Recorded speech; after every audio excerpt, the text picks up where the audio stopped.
सभी जानते हैं संत शिरोमणि रविदास जी महाराज जयंती है। उसकी बहुत बहुत आप सबको शुभकामनाएं। इस महान दिन पर बहुत बहुत आप सबको आशीर्वाद।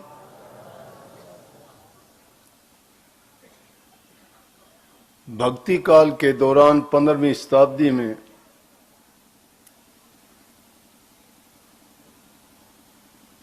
संतों का एक ऐसा समय आया था, एक ही समय में बहुत संत हुए। विदेशियों का राज था, मुगलों ने देश पर अधिकार जमा लिए थे। लोग धर्म के रास्ते से विचलित होते जा रहे थे।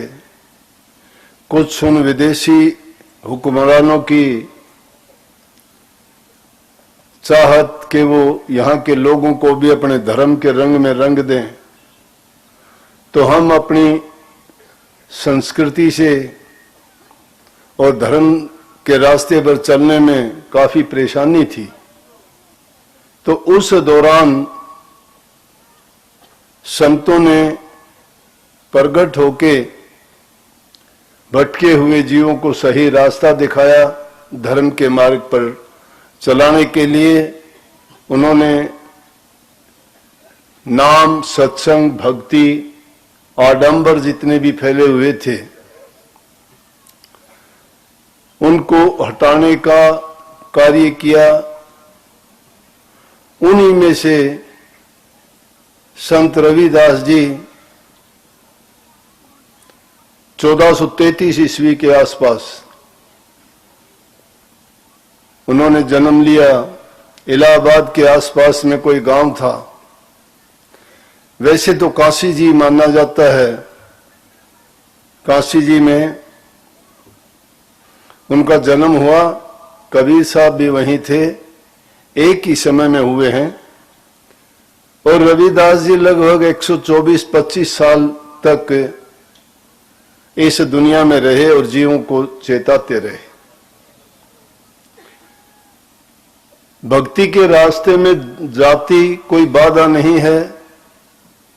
जरूरी नहीं कि ऊंचे कुल का, ऊंचे खानदान का या किसी जाति विशेष का ही प्रभु की भक्ति कर सकता है।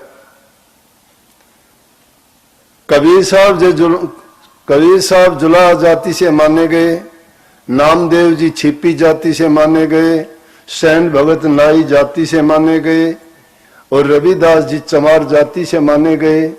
क्योंकि जिस जाति में जन्म लिया उनको उस जाति का मान लिया। वैसे तो संतों की कोई जाति नहीं होती। रविदास जी ने एक जगह कही भी है कि जात पात मत पूछिए, पूछ लीजिए ज्ञान, मोल करो तलवार कार पड़ी रहने दो म्यान। कि तलवार का मोल करना चाहिए, म्यान से हमें काम नहीं है। संतों ने इस भेदभाव को मिटाने के लिए कहा कि किसी भी इंसान का, चाहे वो दुनिया में किसी जगह भी है या कोई भी जीव दूसरा, देखो कि सबका खून लाल ही मिलेगा। ये गलत बात है। जाति इंसान ने बनाई, प्रभु के दरबार से कोई जाति लेके नहीं आए। और ये जाति पाति की ऐसी दीवार थी उस समय में, लोगों को बांट दिया था। ऊंची जाति वाले नीची जाति वालों से नफरत करते थे। यहां तक कि ये तक कहते थे कि इनको भक्ति करने का, शास्त्र पढ़ने का या कोई भी धार्मिक अनुष्ठान करने का अधिकार नहीं है। ऐसे वक्त में ये ऐसे संत पैदा हुए जिस समय में पंडितों का बोलबाला था, एकाधिकार उन्हीं का चलता था। और वो ये बात कहते थे कि सिर्फ ये हमारा ही अधिकार है भक्ति करना, शास्त्र का पढ़ना, सत्संग का करना।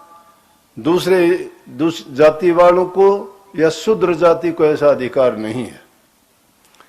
लेकिन इन संतों ने, जिनके मैंने नाम लिए, जिनमें मुख्य रूप से रविदास जी, कबीर साहब जी, सैन भगत जी, नामदेव जी, इन्होंने सिद्ध करके दिखाया कि हम किसी भी जाति में पैदा हुए हैं, लेकिन भक्ति करके प्रभु के नाम को याद करके और उनको प्रकट करके दुनियादारों को दिखा दिया कि भक्ति कोई भी कर सकता है। जिसको कबीर साहब ने कहा कि भक्ति गेंद चौगान की बहू को है ले जा। भक्ति तो मैदान की गेंद है जिसको कोई भी ले जा सकता है। ये जरूरी नहीं है कि किसी एक जाति से, एक धर्म से या किसी विशेष वर्ग से बंधी हुई चीज है। और इन अपने कर्मों के द्वारा, अपने कृत्यों के द्वारा, अपने वचनों के द्वारा इन संतों ने सिद्ध करके दिखाया कि ना अमीरी की जरूरत है, ना पढ़े लिखे की जरूरत है, ना ऊंची जाति की जरूरत है, अच्छे कर्म करने की आवश्यकता है।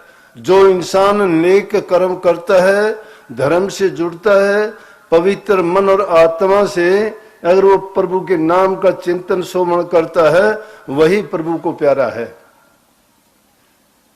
अब कोई ना कोई कारण जरूर था जिनके कारण इनको ऐसी जाति में जन्म लेना पड़ा। जैसे कबीर साहब ने तो अपने शब्दों में स्पष्ट रूप से कहा है कि उनका इस जाति में जन्म का क्या मतलब था, कि जुलाहा क्यों हुए वो। अगर उनकी वाणियों को ध्यान से और गौर से देखा जाए, किसी भी संत की वाणी को अगर देखोगे तो वो उनके जीवन का, उनकी शिक्षाओं का, उनके कर्म का, कि उन्होंने क्या कर्म किए थे, उनके विचार धारा कैसी थी, उनकी सोच क्या थी और उन्होंने किस प्रकार से प्रभु को प्राप्त किया, सब अपनी वाणी में वर्णन कर दिया। वैसे ये चीजें न जबान से बताई जा सकती हैं, न कही जा सकती हैं, लेकिन उनसे अपने आप प्रकट हो जाती हैं।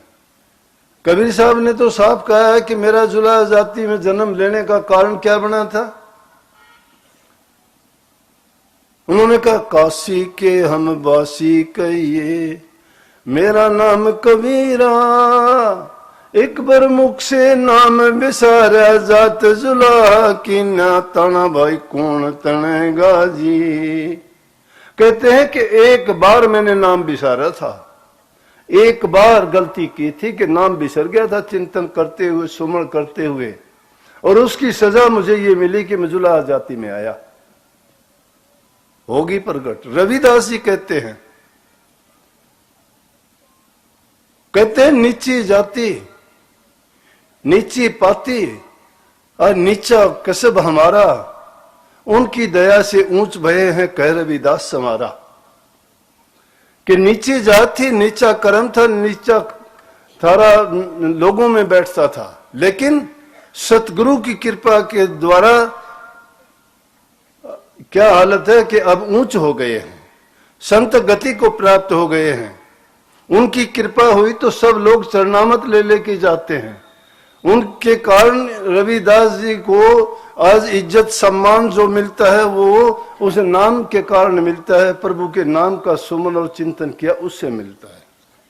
और उनका भी नीची जाति में जन्म का कारण था।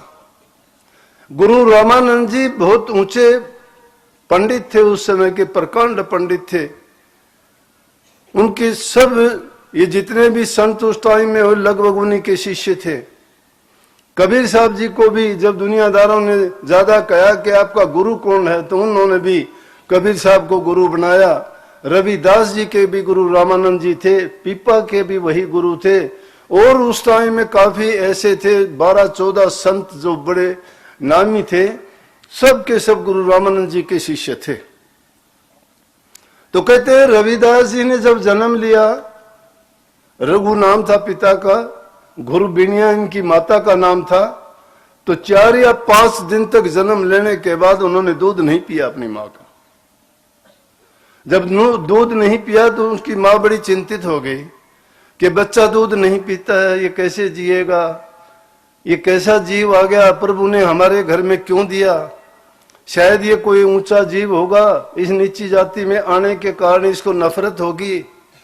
ऐसे ऐसे कयास लगा के अपने घर वाले से कहने लगी, किसी के पास जाके डॉक्टर से, वैद्य से, हकीम से, कोई महापुरुष से आप परामर्श करो, जाके पूछो कि हमें लड़का तो दे दिया मालिक ने, लेकिन ये दूध नहीं पीता, ये कैसे जिएगा।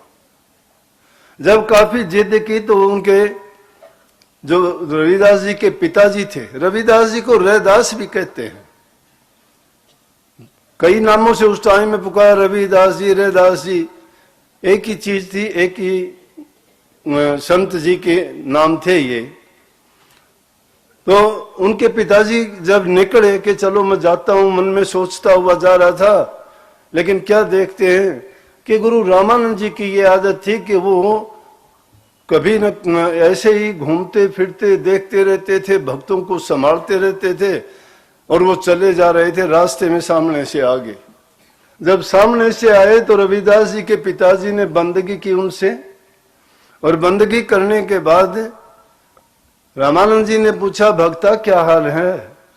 बोला जी हाल आपसे तो क्या छानी है, आप सब जानते हो कि मैं क्यों चिंतित हूं, क्यों दुखी हूं। घर में एक बच्चा हुआ था, वो दूध नहीं पीता है। बोले चलो भाई, शायद 3-4 दिन से मुझे जो ये लगा हुआ था कि मैं कहीं जाऊं, इसी काम के लिए निकला हूं आज। वैसे तो कोई उद्देश्य था नहीं, लेकिन जब मालिक की कृपा होती है, कोई भी इंसान बिना किसी मतलब के कहीं जाता आता नहीं है। हर चीज निश्चित और तय है। उस समय पर वो जो भी कार्य होना होता है उस समय चला जाएगा, वहां पर पहुंच जाएगा। लाख कोशिश करो सब चीजों को छोड़ के। हम अपने जीवन में देखते हैं कितने लोगों से कहते हो कि फलाना आदमी जब इस तरह से आया, ये बात हुई, अचानक कैसे हुआ, क्या हुआ, सब कयास लगाते रह जाते हैं। लेकिन जो चीज निश्चित है वो अपने समय पर होती है। समय स्थान निश्चित है। रामानंद जी गए घर में, बाहर खड़े हुए, उनके पिताजी उस बच्चे को लेके आए। रामानंद जी ने उनकी तरफ देखा और देख के हंसे, और हंस के कहने लगे, कोई नहीं, तेरी गलती अब माफ होगी, दूध पी लेना, आगे से ऐसी गलती ना करना, सब ठीक हो जाएगा। और कह दिया कि दे दो इसकी माँ को। जब बच्चे को, रविदास जी को उनकी माँ को दिया तो उसने दूध पी लिया। शिष्य कहने लगे, जब रामानंद जी वापस चले कि जी ये माजरा क्या था, हमें समझ नहीं आई बात, कि आपने कहा तेरी गलती माफ हो चुकी, सजा तेरी पूरी हो गई। बोला ये क्या था? बोला भाई ये इस जन्म से पहले मेरा ही शिष्य था, और ये भिक्षा लेने के लिए जाता था। तो जो भी यहाँ लोग आते, सत्संगी आते, सत्संग करने के लिए, दर्शन करने के लिए, उनके लिए भंडारे की जो व्यवस्था करते, उसके लिए भिक्षा लेके आता था। एक घर से भिक्षा नहीं लेता था, सब घरों से लेता था। अब वैसे महात्माओं से हमें पता लगता है कि एक घर से लेना भी नहीं चाहिए। अलग अलग घरों से लेने से किसी का शुद्ध अन्न होता है, किसी का अशुद्ध होता है, किसी का कैसी कमाई का, किसी का कैसी कमाई का, लेकिन सारे मिलने के बाद वो ठीक हो जाता है, मध्यम सा रास्ता निकल जाता है उससे। जरूरत पड़ती है, लेकिन भिक्षा के लिए संत लोग, महात्मा लोग ऐसे करते थे। तो कहने लगे कि पिछले जन्म में जब ये भिक्षा लेने के लिए गया तो बारिश बड़ी जोर से हो रही थी, और हमारे आश्रम के ही पास में 2 सेठ रहते थे, छोटूमल और गोटूमल, बड़े मक्खी चूस आदमी, गरीबों का खून चूसते थे, मन में अनाप शनाप भाव लगाते थे, लोगों से ब्याज लेते थे। वो गरीबों को यूं नहीं देखते थे कि इसकी हालत क्या है। तो इस प्रकार से कमाया हुआ धन जो होता है वो आदमी को बर्बाद करके रख देता है। जो चीज शुद्ध कमाई से, अपने हाथों से कमा के जो लेके आते हो, शुद्ध अन्न से शुद्ध मन होता है, शुद्ध मन में ही शुद्ध विचार होते हैं, शुद्ध विचारों से ही आदमी को आनंद प्राप्त होता है। शुद्ध विचार और आनंद प्राप्त होने के बाद उसके ख्यालात और उनकी बुद्धि, विचार और जीवन शुद्ध बनता है। और जिस इंसान की खोटी कमाई है ना, हेरा फेरी की, भ्रष्टाचार की, इधर उधर की, चोरी की, छीना झपटी की, रिश्वतखोरी की, वो इंसान को बर्बाद करके रख देती है। एक नहीं, दूसरी पीढ़ी में देख लेना, नहीं तीसरी पीढ़ी तक देख लेना, वो कभी भी सुखी नहीं रह सकते। क्योंकि उनकी नीयत खराब हो जाती है। और जो इंसान अपनी मेहनत का हक हलाल की कमाई खाता है, उसके शुद्ध विचार, शुद्ध ख्यालात और उसका जीवन बड़ा पवित्र होता है, और वो किसी को भी कोई कष्ट दुख देने में कभी किसी प्रकार का भी रुचि नहीं लेता और बचता है ऐसे कामों से। लेकिन जब वो बारिश का टाइम था, रविदास जी पहले जन्म में जब निकले भिक्षा के लिए, गली में फिसल के गिर गए। वो छोटू मल का लड़का था, उसने उसको उठाया, उसको काफी चोट लगी थी। कहने लगे आज भिक्षा लेने के लिए कहाँ जाओगे बारिश में, जितना तुम्हें अन्न जरूरत है हम दे देते हैं आज के नाम का। उन्होंने उनको आटा या जो भी चीज जरूरत की थी वो दे दी।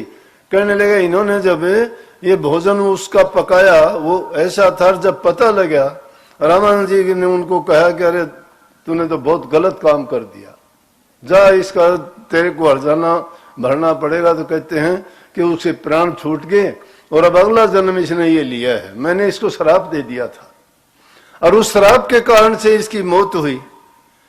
और उस मौत के कारण अब जो है इसका जो था, इसने दर्शन कर लिए, आशीर्वाद इसको मिल गया और मैंने कह दिया कि जो बात होनी थी वो सजा तेरी पूरी होगी, अब इस जन्म में आके ये बहुत बड़ा संत होगा। और हुआ भी वही। श्री रविदास जी संतों में संत शिरोमणि कहलाए, और शिरोमणि कहलाने का कोई एक कारण नहीं था। 124-25 साल की उम्र में रुचि तो उसी टाइम से पूर्व जन्म से ही उनके ख्यालात में थी। तो जब उन्होंने घर वालों ने सोचा शादी कर दी कि किसी तरह से खाने कमाने लग जाए, लेकिन जिसकी रुचि परमात्मा के भजन में होती है वो ये परवाह नहीं करते। हजूर महाराज ताराचंद जी की कहानी सुनी होगी। उनके पिताजी उनको घर में कहते थे, अरे तू क्या भक्ति में लगा हुआ है, तू अपना कुछ काम किया कर, नहीं तो तेरा मैं ऐसा करूंगा। बोले ऐसा क्या करोगे मेरा, कि राम से नाम से बढ़ के कोई चीज है क्या। बोला मैं आपके काम में तो बाधा नहीं डालता, मैं सारे काम करता हूं, अगर उसके बावजूद मैं राम का नाम लेता हूं आपको क्या दिक्कत है। बोला तुझे क्या मिलता है इससे। बोला मैं तेरा ऐसा करूंगा 3 ध्यान से खो दूंगा। बोला कि ये तो बड़ी अच्छी बात है, 3 ध्यान से खोने वाला घर में ही मिल गया तो बाहर कहां जाऊंगा मैं। तो कहने का बात यह है कि घर में ही वो लोग पैदा हो जाते हैं, इंसान को भक्ति के रास्ते से हटाने का प्रयत्न और प्रयास करते हैं। उसके लिए ऐसी ऐसी बाधाएं पैदा कर देती हैं जिसके कारण विचलित होकर उस रास्ते को छोड़ना पड़ जाता है, मजबूर हो जाते हैं। ये दुनियादारी ऐसी है, खोटे रास्ते पर चल पड़ो, सारे के सारे आपको मान बढ़ाई इज्जत करेंगे। मंदिर मस्जिद गुरुद्वारे की तरफ जाने लग जाओ तुम, अरे तुम भी जाने लग गया, आजकल पूजा पाठ में लग गया। अगर ठेके में जाके वो रोजाना मत्था टेकता है कोई नहीं बोलता उसको, क्या करता है तुम। जीवन बर्बाद हो जाता है, बच्चे बर्बाद, घर बर्बाद, और गंदे से गंदी आदत, बुद्धि भ्रष्ट मन में आता है, उसको कहता जगह जगह पिटता फिरता है, और फिर भी उसको कुछ नहीं कहते कोई भी। लेकिन रविदास जी के लिए बात थी, उन्होंने जब से होश संभाला शादी कर दी गई। घर वाले कहने लगे भाई ये ऐसे तेरी पार नहीं जाएगी, तू कमाता कुछ है नहीं, पैसा हमारा है, जूती गांठना जूती बनाना, अपना काम कर, अपना अलग हो जाए, इससे अच्छा अलग से झोंपड़ी बना ली। मुझे भी अवसर मिला, मैं काशी जी में गया था कबीर साहब का ठिकाना देखने के लिए, कि फिर लेकिन कबीर साहब का देखा और जगह देखी काफी, क्यों काशी जी बहुत पुराना शहर है, ऐसा नगर है, इतना धार्मिक नगरी तो दुनिया में नहीं है कोई भी, जहाँ सभी देवी देवताओं ने आके वास किया, मत्थे टेक के घूमे फिरे। वो बड़ी पावन भूमि है, गंगा बहती है वहां से, साथ से ही रविदास जी के आश्रम में ही बहती थी। तो मैं भी रविदास जी के उस स्थान को देख के आया जहां बैठ के भजन करते थे, अब भी वो है, अब तो बहुत एक अच्छा मंदिर बन गया, बहुत पवित्र जगह है। तो उन्होंने तो एक झोंपड़ी बना ली अपनी, लेकिन पत्नी उनकी अच्छी थी, गार से लीप पोत के अच्छे ढंग से बना दी, वो अपने बैठे जूती गांठते थे, उससे कुछ मिल जाता ठीक, और काम कोई करते नहीं थे। लेकिन प्रभु की भक्ति का जब दीपक जलता है तो चाहे महल हो या वो झोपड़ी हो, प्रकाश होता है। और भक्ति एक ऐसा प्रकाश है, वो तो अगर पाताल में भी करोगे तो भी आकाश में जाके प्रकट हो जाएगी। लोगों को आना जाना शुरू हो गया, वो अपने जो भी कोई आता उसी को सत्संग सुनाने लगते, नाम की महिमा गाते, प्रभु की महिमा गाते, मस्त रहते। कोई मिल जाता उससे अपना रोटी दाना पानी चला लेते और मस्त रहते। कितने ही लोग उनके पास आए, लेकिन उन्होंने सिद्ध और प्रकट करके दिखा दिया। जब जैसी जरूरत पड़ी वैसी बात कही। पंडित लोगों ने बड़ा विरोध किया, नवाब को राजा को जाके बहका दिया। अनेक बार ऐसे अवसर आए, ब्राह्मणों ने उनको रास्ते से हटाने के लिए तरह तरह की जिद्दबाजी की। कहते हैं एक बार स्वयं परमात्मा ने ही उनकी परीक्षा लेने के लिए एक साधु का भेष बना के आए और पारस पत्थर लेके कहने लगे कि भाई संत जी ये पारस पत्थर है, आपकी हालत गरीब सी है, ये अगर लोहे से छुआ दे तो सोना बन जाता है। मुझे तो 1 साल के लिए कहीं बाहर जाना है, मैं कहाँ इसको लिए फिरूंगा, कोई उठा लेगा कोई चुरा लेगा, आप रख लो इसको, जरूरत पड़े सोना बना लेना, ऐसी आपकी हालत है, वो भी ठीक हो जाएगी, मैं साल के बाद आऊंगा फिर आपसे ले लूंगा।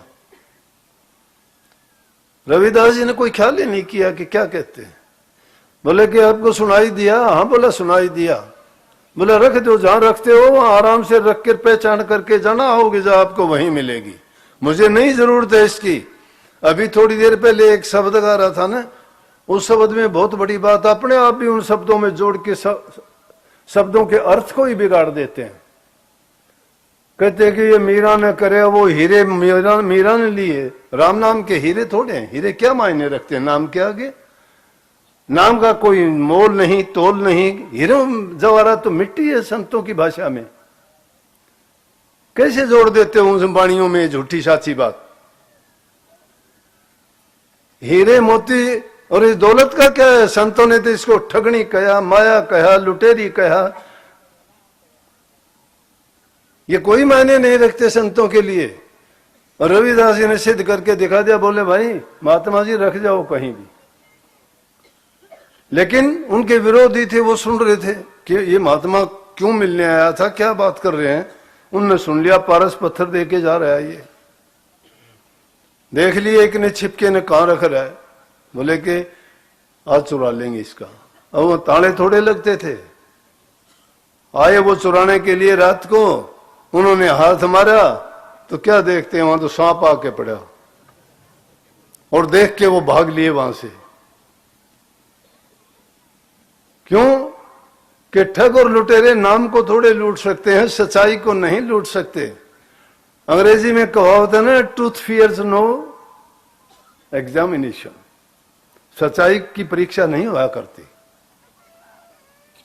तो 1 साल हो गया पूरा, रविदास ने संभाला, धूल मिट्टी चढ़ गई झोपड़ी में, उस पर भी चढ़ गई। 1 साल के बाद आके देखा, वही कुंडा, वही चमड़ा, वही रापी, वही आर और वही जूती गांठ रहे हैं। बोले रविदास जी ये क्या? मैं आपको देके गया था। बोले क्या? बोला पारस। ओ बोला कि हाँ जहां रखा था देख ले वहीं होगा, मैंने नहीं छुआ। अगर ले लिया किसी ने मुझे नहीं पता। उन्हें जाके देखा, झटका के देखता है तो वो मिट्टी से लथपथ वहीं पे रखा है। बोले आप भी कमाल हो रविदास जी। बोला मुझे इससे क्या करना है, मुझे जो कुछ मिला है जूती के गांठने से मिला है, और मुझे जिस चीज की जरूरत हो तो इस कठौती में ही सारा कुछ पूरा हो जाता है। जो चाहूं उसने उनको कह दिया कि ये चीज क्या मायने रखती है, जो चीज है उसके लिए काम करना चाहिए महात्मा जी। वो तो स्वयं प्रभु उनकी परीक्षा लेने के लिए आए थे। बोले कि धन्य है तुम, और तेरी भक्ति भी धन्य है, और उनको आशीर्वाद देके गए। कुछ दिन के बाद में आप ये कहावत बड़े खूबी से सुनते आए हो। कितने चमत्कार थे उनके जीवन में। एक पंडित लोग जा रहा था जूती गठवाने के लिए, कहने लगे कि आज तेरे को भी ले चलूं गंगा जी, पूरी सारा दिन इन्हीं में लगा रहता है जूती गांठने में, कभी गंगा में भी स्नान कर लिया कर। बोले कि हमें कहाँ फुर्सत मिलती है, हम गरीब आदमी मजदूरी करके खाते हैं। पंडित जी आप ही चले जाओ, फिर एक करना मेरी भेंट दे आना। बोला क्या भेंट है तेरी? दे लिया, याद रहेगी तो दे दूंगा। तो 2 पैसे थे वो दे दिए। वो लेके गए, पंडित जी ने जाके स्नान किया। स्नान कर बोला कि शर्त है देना जब जब गंगा माई हाथ फैला के ले। नहीं तो नहीं देना। पंडित जी गए, गंगा जी में स्नान किया, सारे काम करने के बाद जब वापस चलने का टाइम आया तो याद आई, ओ जेब में उसके पैसे तो रह गए। ने बोला कितनी उसने बात कही है कि हाथ फैला के, गंगा माई क्यों हाथ फैलाएगी? हमने तो कभी देखा नहीं कि हाथ वो बाहर आती भी है, हाथ फैलाती है या नहीं। लेकिन चलो उसका देख लेंगे ये भी। जाके और कहा कि गंगा माई, रविदास ने ये 2 पैसे भेंट के लिए आपके भेजे हैं, लेकिन कहा यह है कि हाथ फैला के ले तो देना। तो कहते हैं कि गंगा माई के जल में से हाथ निकला, उन्होंने पैसे रखे, हैरान हो गया। वो देखता ही रह गया। आवाज आई कि पंडित जी अभी रुकना। एक बहुत चमकीला बहुत सुंदर कंगन लाके उसके हाथ पे रख दिया कि रविदास जी को ये देना। ये इंसान बड़ा बेईमान है, इसकी मुंह खोपड़ी है। कबीर साहब कहते कबीर ओंधी खोपड़ी धापी कभी न हो। ये मोदी है इसलिए कभी भरती नहीं है, यूं होती तो भर जाती है। उसने सोच लिया रविदास को क्या पता है, कंगन ऐसा कंगन उसको थोड़ा देना है। बस गंगा स्नान करके बराबर से निकल गया। रविदास बोले पंडित जी स्नान करे? बोले क्या कराया? और उसको अनसुना करके अनदेखा करके निकल गया। बोले ये मैं कंगन का क्या करूंगा? ये कंगन अगर मैं बादशाह को दे दूं तो बड़े इनाम मिलेंगे मेरे को। सीधा गया दरबार में, महाराज की जय हो, महाराज की जय हो। बोले कि हाँ भाई कैसे? कि महाराज जी मैं एक बहुत बड़ा तोहफा लाया हूँ आपके लिए, और ये कंगन है। मिलाने वाले भी बहुत थे, राजा बस सीधे लेके। बोले रुक रुक चल, अभी ले चलते हैं तेरे को। तो क्यों भाई, गरीब आदमी में तो कौन लेके जाता है, बेचारा पीछे लाइन में खड़ा रहेगा। और जिसको थोड़ा जो दिखेगा वैसा है उसको तो 10 जने लेके आएंगे कि ये साहब है, ये अफसर है, ये पढ़ा लिखा है। तो उसको बोले कंगन लालच देख किया। बोले कि रुक रुक हम ले चलते हैं। लेके गए, राजा को कंगन दिया। राजा को देख के ही बात बनाने के लिए कितनी बना दो। राजा कहते रानी को दिया। रानी बोली एक कंगन का क्या पहनूं? लेकिन उस कंगन को देख के राजा ने भी देखा कि ऐसा कंगन जिंदगी में कभी देखा ही नहीं, ये तो बड़ा। बोला पंडित जी बात सुनो। बोले हाँ बोलो। बोले कि एक कंगन से काम नहीं चलेगा, ऐसा ही कंगन एक और लेके आ। और 2 आदमी साथ भेज दिए। अगर कंगन लेके नहीं आएगा तो याद रखना तेरे चूची बच्चा कोल्लू में पीड़े जाएंगे। अब पंडित जी तो मर गया। कि इसीलिए कही ना कि दगा किसी का सगा नहीं करा, नहीं तो कर देखो। दगा किसी का सगा नहीं है, जो जिसके साथ दगा करेगा परमात्मा उसका बदला ले लेगा। तुम भोले हो, तुमसे धोखा करेगा, धोखा करने वाले पर ऐसी मार पड़ेगी कि उसके पास जवाब नहीं होगा। ये चिंता ना किया करो। कबीर साहब कहते कबीर और आप ठगाइए, कबीर आप ठगाइए और ना ठगिए कोई। आप ठगाए सुख होतर और ठगे दुख होए।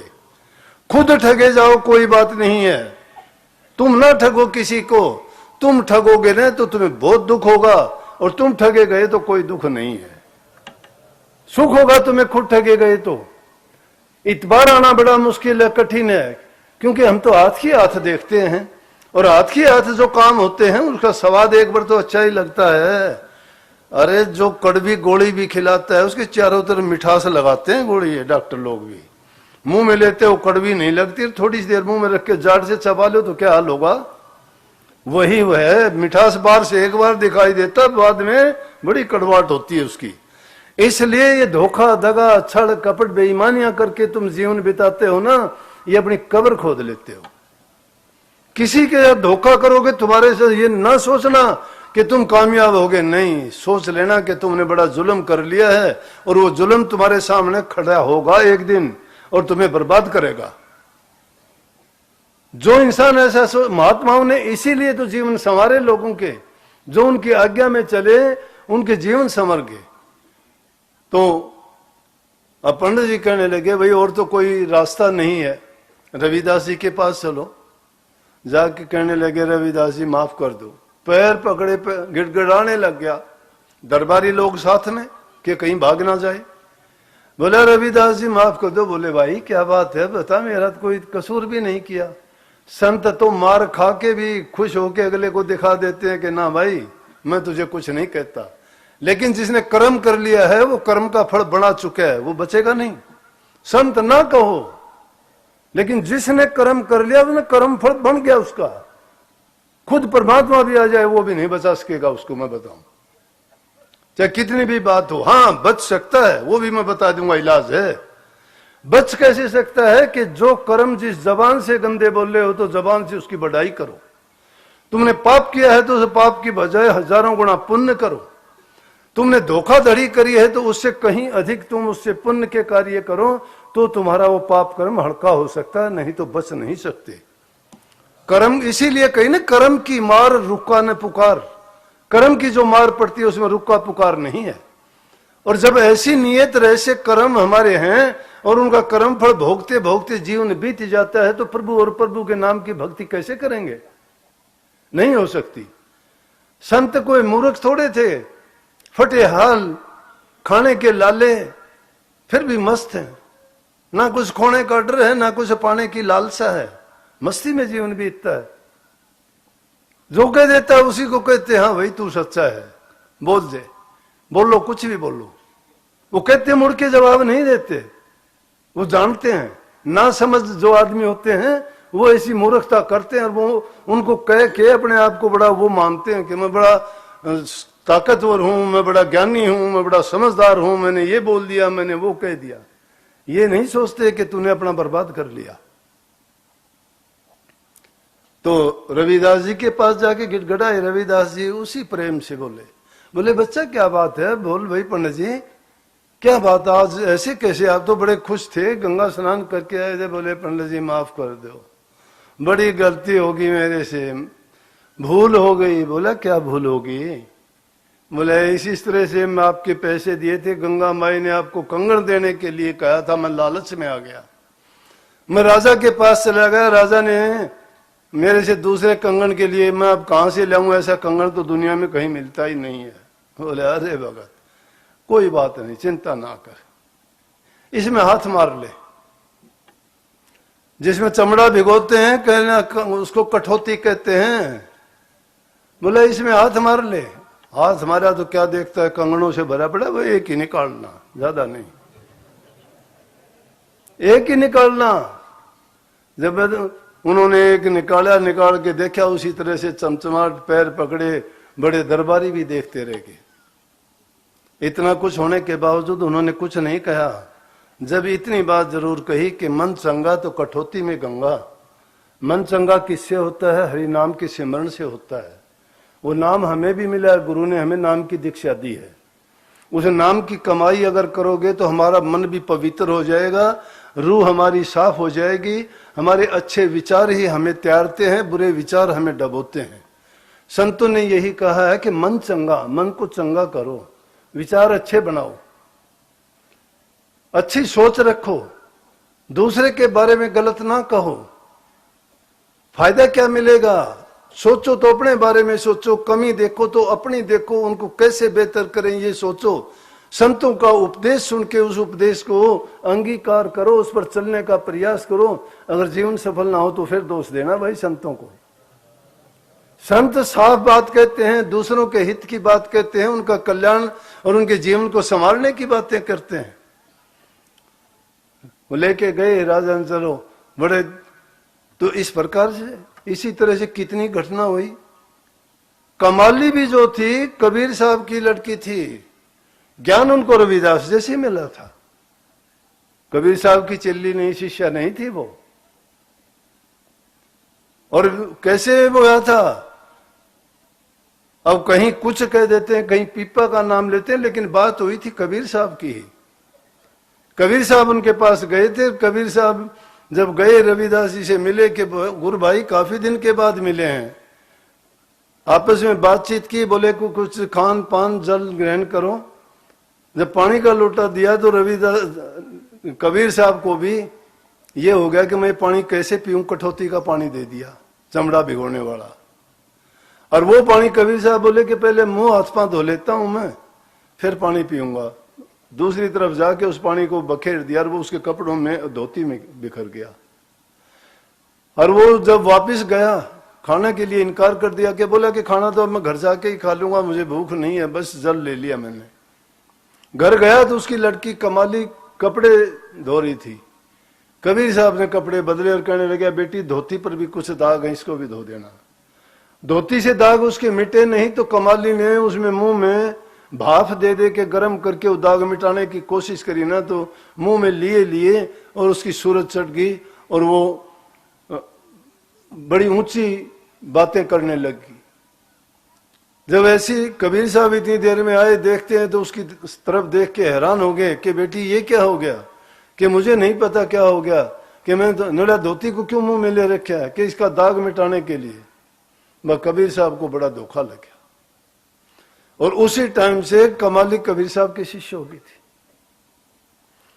ब्राह्मणों ने कहा उनको कि तुझे सत्संग करने का कोई भी औचित्य और आधार नहीं है, आप नहीं कर सकते, तुम्हें हुक्म नहीं है, सिर्फ ये अधिकार तो ब्राह्मणों का ही है। लेकिन रविदास जी ने सिद्ध करके दिखा दिया कि ब्राह्मणों का अधिकार नहीं, भक्ति का अधिकार किसी को, सबको है। ये बात फैलते फैलते जाके राजा के पास चले गए। पंडित लोग कहने लगे, इन्होंने तो हमारा अधिकार छीन लिया, दान लेना, पूजा पाठ कराना, यज्ञ हवन करना, सत्संग करना, धार्मिक जो पुस्तकों का पढ़ना, कथा वार्ता करना हमारा काम है, ये रविदास नहीं कर सकता, इस हमार जाति से। अब मुसलमान था नवाब, तो उसको दो तमाशे मिल गए। वो तो इस्लाम को फैलाना चाहते थे कि अब ठीक हो गया कि ये आपस में दोनों हिंदू हिंदू हैं, ये भी पंडित भी ये भी, अब दो तमाशे होंगे देखने के लिए। बोला कि भाई ऐसे तो नहीं, रविदास जी को बुलाओ। रविदास जी को बुला के कहने लगे, रविदास जी आप सिद्ध करो कि आप प्रभु की भक्ति करते हो, सच्चे हो, और पंडित भी ये सिद्ध करेंगे कि ये सच्चे हैं। बोले जी, रविदास जी बोले जी मंजूर है मुझे तो जो आप कहोगे। बोले मंजूर है तो ये है कि मंदिर से मूर्तियां मंगाओ और नदी के दूसरे पार रख दो, और जो मूर्तियों को अपने पास बुला लेगा वो सच्चा है, और जो नहीं बुला सकता वो झूठा है, और जो भी झूठा होगा, जिसकी हार होगी, वो दूसरे को पालकी में बैठा के पूरी काशी जी में घुमाएगा। पंडित जी कहने लगे बिल्कुल मंजूर है हमें। वो रविदास जी बेचारे खड़े, संत तो दीनता, अधीनता, गरीबी वो रखते हैं। बोले जी मंजूर है। पंडित लोगों से कहने लगे, नवाब था कि बोलो तुम अपना प्रयास करो, कैसे बुलाओगे। उन्होंने अपने मंत्र उच्चारण किया, बड़े बड़े मंत्र पढ़े, पुस्तक निकाल ली, बड़े जोर जोर से घंटे 2 घंटे तक परेशान होते रहे, मूर्तियां कहां हिलने वाली थी। लोग भी तमाशा देखने के लिए बहुत इकट्ठे हो गए कि चलो आज देखेंगे, कि कहते हैं कि मूर्तियों को वो बुला लेंगे अपने पास। जब उनकी बारी खत्म हुई, पसीना पसीना होके कहने लगे जी बस हमारे से नहीं होता, आज हम इसमें तो फेल हो गए। बोले अब इससे कहो ना, ये कैसे बुलाएगा। रविदास जी ने तो हाथ जोड़ के कही कि प्रभु मैं तो कुछ जानता नहीं हूं, और ये हार जीत मेरी नहीं है। अगर मैंने सच्ची भक्ति की है, सच्चे काम किए हैं अपने जीवन में, और मैं अपने हर कर्म में आपको याद रख के चलता हूं, मेरी यही भक्ति है, तो ये मूर्तियां मेरे पास आ जानी चाहिए। उन्होंने ऐसा करके ने और सिर्फ ध्यान लगाया तो थोड़ी देर के बाद में मूर्ति हिलने लग गई। लोगों ने देखा, बोले हिल तो रही है, मूर्तियां हिलने लगी। बोले ना ना, देखते देखते अपनी आंखें हिलने लगी। मूर्ति अब तक 2 घंटे तक पंडित लोग करते तब नहीं हिली। बोला नहीं देखो, वो चल भी पड़ी। देखते ही देखते क्या देखते हैं, मंदिर काशी जी के सभी मंदिरों में घंटे बजने शुरू हो गए, घड़ियाल बजने शुरू हो गए, बड़ी जोर जोर की आवाजें आने लगी, और मूर्तियां वहां से चल के और वो रविदास जी के पास आ गई। देख के हैरान हो गए। नवाब ने कहा कि इनकी भक्ति सच्ची है। जब रविदास जी ने कहा कि रविदास ब्राह्मण ना पूजिए,